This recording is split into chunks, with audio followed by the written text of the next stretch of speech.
અહેમદાબાદ મિત્ર ન્યૂઝમાં આપનું સ્વાગત છે।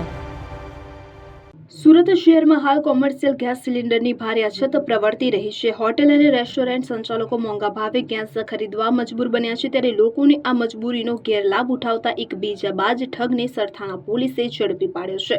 આરોપી સોશિયલ મીડિયા પરથી હોટેલના નંબર મેળવી સસ્તા ગેસની લાલચ આપી છેતરપિંડી આચરતો હતો। પકડાયેલ આરોપી કેવલ માવજીભાઈ તેજાણી અત્યંત શાતિર રીતે ગુનાને અંજામ આપતો હતો। તે ઇન્સ્ટાગ્રામ કે ફેસબુક પર આવતી ખાણીપીણીની હોટલો કે રેસ્ટોરન્ટની રીલ્સ જોતો હતો। આ રીલ્સમાં દેખાતા હોટલના બોર્ડ કે બેનર પરથી માલિકોના મોબાઈલ નંબર મેળવી લેતો હતો। ત્યારબાદ ફોન કરી હું સસ્તામાં ગેસ સિલિન્ડર બુક કરી આપીશ તેવી લાલચ આપતો હતો। પોલીસ પૂછપરછમાં સામે આવ્યો છે કે કેવલ તેજાણી કોઈ નવો નિશાળ્યો નથી, પણ રીડો ગુનેગાર છે। તેથી વિરુદ્ધ અગાઉ પણ છેતરપિંડીના અનેક કિસ્સાઓ નોંધાયા છે, જેમાં કાપોદ્રા પોલીસ સ્ટેશનમાં છેતરપિંડીના ગુના, વરાછા પોલીસ સ્ટેશનમાં વિવિધ છેતરપિંડીને મામલે ફરિયાદ નોંધાઈ છે। અત્યાર સુધીમાં અલગ અલગ પોલીસ મથકોમાં કુલ 6 ગુનાઓ તેની સામે નોંધાઈ ચૂક્યા છે। પોલીસે અપીલ કરી છે કે કોઈ પણ અજાણ્યા વ્યક્તિ સાથે ગેસ સિલિન્ડર કે અન્ય આવશ્યક ચીજવસ્તુઓના ઓનલાઈન સોદા કરતા પહેલા સાવચેત રહેવું અને અધિકૃત એજન્સી દ્વારા જ બુકિંગ કરાવવું।